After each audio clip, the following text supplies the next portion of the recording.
In the modern day, everyone seems to have an opinion regarding the rich and powerful. Oh, this person doesn't deserve that money. Oh, that person doesn't deserve this money.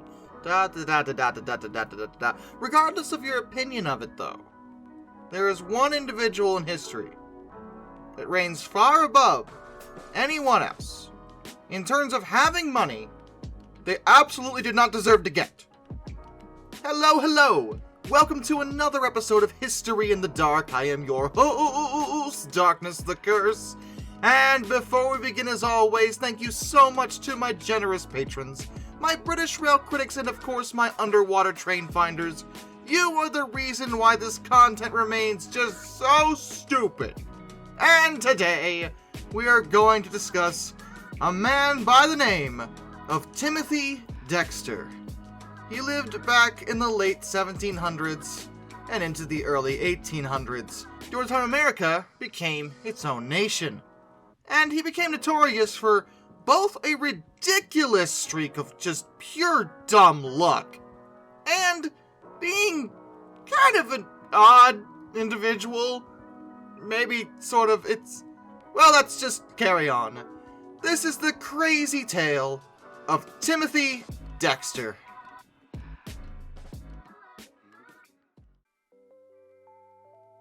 Dexter was born in Malden, in present-day Massachusetts, and his early life wasn't exactly super interesting. He was given very little schooling, and he actually dropped out of school to work as a farm laborer at the age of 8. He did that for quite some time, and when he was 16, he became a tanner's apprentice. In 1769, he moved to Newburyport, Massachusetts, and it was there that he would marry his wife, who was nearly 10 years his senior. She was a very wealthy widow, and by marrying her, he of course gained significant influence regarding how the money was spent, and he proceeded to immediately purchase a mansion. You might expect that Timothy would of course just blow through all this money, leaving both individuals completely broke. But understand that this is Timothy Dexter, and he had plans. Big plans that no one else would ever think of, mostly because they were all, on paper, really stupid ideas. But somehow, they always seemed to work out. His first escapade into just stupid luck involved the continental currency, which is the early form of money for the United States. By the end of the American Revolutionary War, because of how expensive doing that had been for America, the currency was practically worthless, and no one really expected it would bounce back anytime soon. Anyway, so Dexter bought just so much of the depreciated currency. Just a ton. For some reason. No one really knows why he did that. But in his first major stroke of luck, the US government wound up making good on the notes at 1% of the face value. That doesn't sound that great, but Massachusetts in particular paid their own notes at par, meaning at the face value. He wound up making a considerable profit where no one ever believed that that would happen. With this extra money, he built 2 ships and began an export business to the West Indies and Europe. Since he was already significantly wealthy, both because he married rich and because he had just made a tidy profit off of an insane plan, he was a member of the upper class, and he felt that he was entitled to pursue a career in local politics. But those in power really didn't want him in charge of just anything ever, because he was already known as kind of an eccentric, a perplexing individual, if you will, an oddball, a weirdo, and at the end of the day, he was poorly educated. Regardless of whether or not he had money, remember, he had dropped out of school, and he didn't make it a point to get educated through other means either. Some sources say he was barely literate, and this will become obvious later. But Dexter was persistent and just wouldn't leave it alone, believing that he was entitled to some kind of powerful position. So Malden, finally, just to shut him up, gave him a role in government, giving him the position of Informer of Deer. Yes, really. It's probably also worth mentioning that at the time, there weren't any deer in Malden. At all. So, It was really just giving him a role to keep him quiet, where he couldn't do any harm. And his business practices never stopped being ridiculous at any point. And he became such a pest, people didn't like him, that they began trying to mess with him by giving him obvious to everyone else bad business advice. As a joke, really. Because everyone thought he was an idiot, and he would almost always do what they told him to do, even though it was clear to everyone but him that this was a stupid idea. For example, he was advised to send bed warmers, which were used to heat beds in the cold New England winters, for resale in the West Indies. Not really a place where bed warmers would be helpful at all. But his ship's captain was clever and wound up being able to sell them as ladles to the local molasses industry for a pretty substantial profit. He was then told to send wool mittens to the same place, because yes, but there were Asian merchants there who bought them for export up to Siberia. Despite it becoming clear that Dexter may just be the luckiest man on the planet, his rivals continued to try to sabotage him by giving him bad advice. People jokingly told him to ship coal to Newcastle. Here's the thing, Newcastle is a mining town. A coal mining town.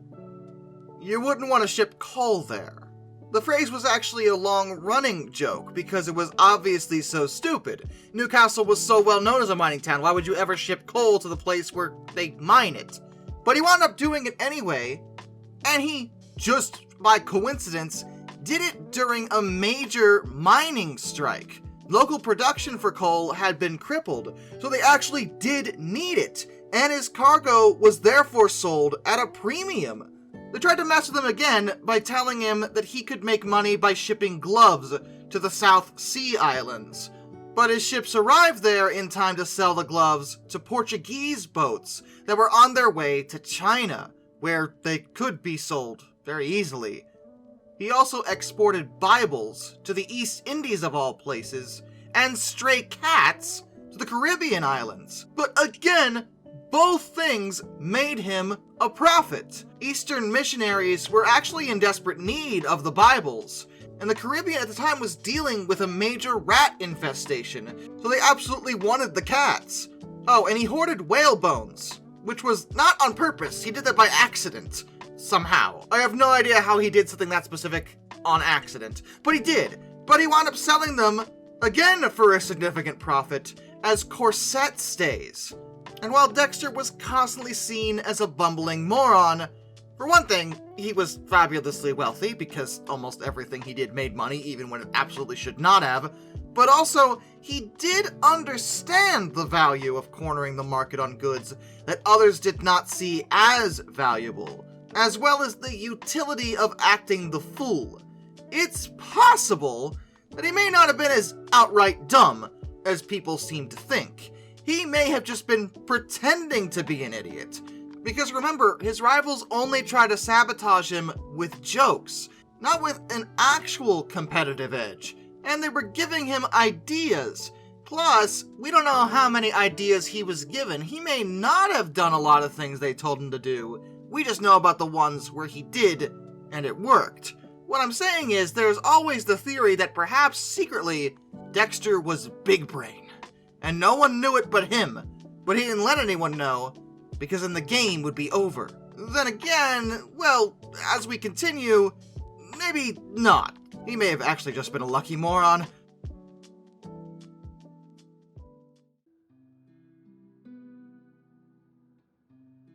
Despite his continued good fortune, New England high society didn't like him and didn't want him around.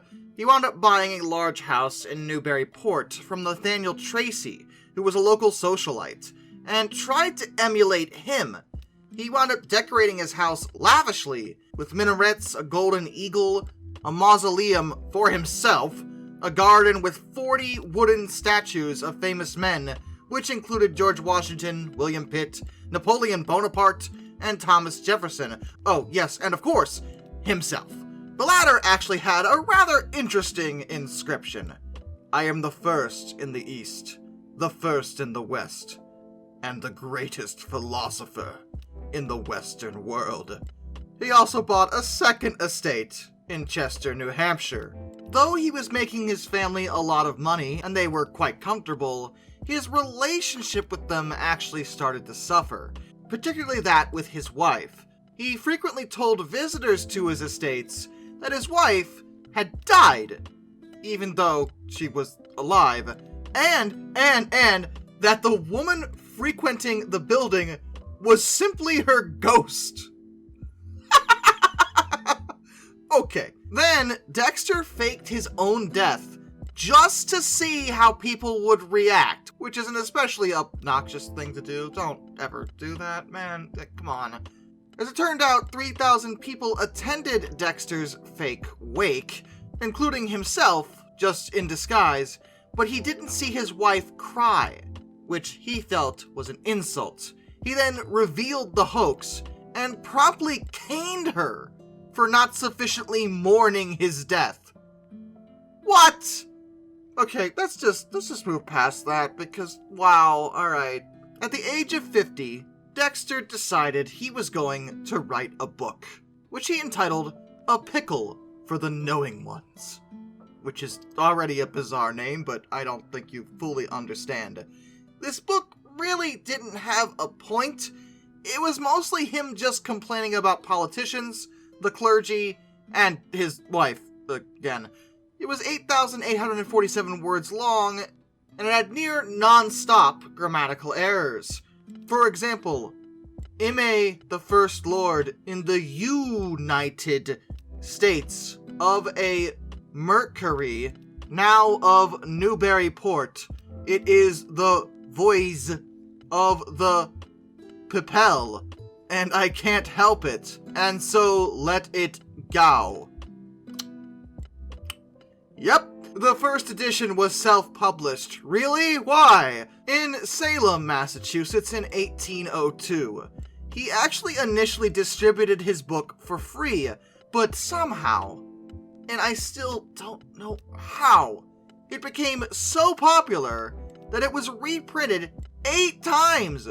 The second edition was printed in Newburyport in 1805, and in that edition, Dexter responded to complaints about the book's lack of punctuation by adding one extra page that had 11 lines of punctuation marks, with the instruction that printers and readers could just insert them wherever needed, or, in his own words, they may peeper and salt it as they please. I just don't even know anymore. It's embarrassing. It really is. This man was richer than you or I may ever be. And this is where we're at with it. The world isn't fair, guys. It's just one of those things. The survival of the fittest, I guess, but was this the fittest? Really? In his latter years, he attempted to burnish his own legacy by enlisting the efforts of Jonathan Plummer, who was a fish merchant and an amateur poet, who extolled his patron in verse. Lord Dexter is a man of fame, most celebrated is his name. More precious far than gold that's pure, Lord Dexter shine for evermore. He died at the age of 59, October 23rd, 1806, in Newbury, Massachusetts. Even in his own obituary, people seem to still think he was an idiot. As it was written, his intellectual endowments not being of the most exalted stamp. It was just impressive how he just kept stumbling into success, when if anyone else on the planet tried what he was doing, they probably would have failed and gone broke almost immediately. But not Dexter. And to this day, his home in Newburyport actually still stands. And what's the moral of Dexter's story? I don't know, guys. Don't ask me that question. Business management is a fickle mistress. And sometimes people just kind of fail upwards. Go figure. And with that, a special thank yous to all my underwater train finders, Some Dude 267, Orange Glass, Benjamin Owens, Printer Kitchen 131-232, Josh Johnson, Metal for Life Guy, Anzac A1, Arthur Roy, Tommy Rossini, Lord Captain Von Thrust III, Joshua Long, Brian, Jack Carson's Row of Videos, Hayden Negro, Master of None, Lorlock 444, The Baxter, The Guy with a Beard, Mark Holding, Murder Jones Doll, A Person 723, DM Trouble Typhoon, Hendrick Motorsports Fan 5, Alfonso Lepuche, Royal Hudson 2860, Isofer 1405, Charles Kwiatkowski, Matthew Wolf, Dr. Racer 78, Ohio Trucker 1, Mr. Sleepy, Matt Weaver, Albert Jaspers, Tom Redlion, NS Productions 8104, and Hannah Bird. Till next time, this is Darkness, and I bid you all a fond farewell.